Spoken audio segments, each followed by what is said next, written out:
हा प्रश्न oscillation चॅप्टरवर CET 2021 ला विचारलाय.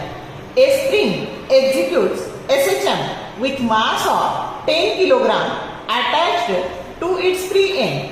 The force constant of the spring is 10 Newton per meter.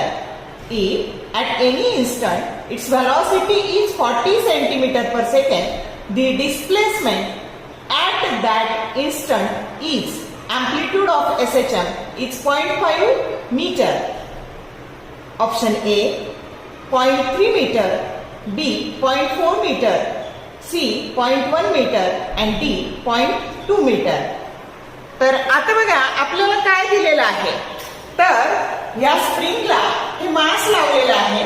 ते मास 10 किलोग्राम आहे आणि त्याचा फोर्स कॉन्स्टन्स हा 10 न्यूटन पर मीटर आहे आणि जिथे व्हेलॉसिटी ही 40 सेंटीमीटर पर सेकंड असेल त्या ठिकाणचं डिस्प्लेसमेंट आपल्याला काढायचंय.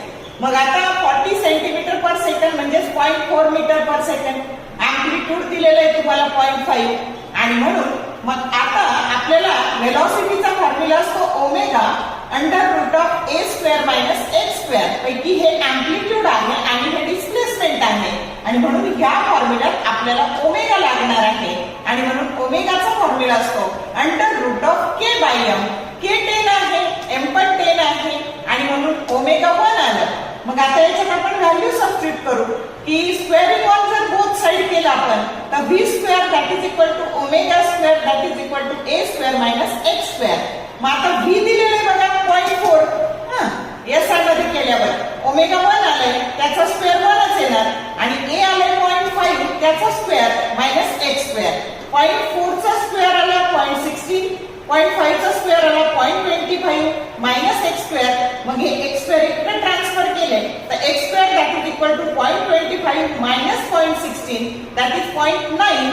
दोन्ही बाजूचा अंडर रूट घेतला तर एक्स बरोबर आलं 0.3 मीटर की जो करेक्ट ऑप्शन ए आहे. समजलं कसं सोडवलं? शॉर्ट व्हिडिओ आवडले लाईक करा, शेअर करा, कमेंट करा. For more useful tips and tricks keep watching wings of physics. Thank you very much.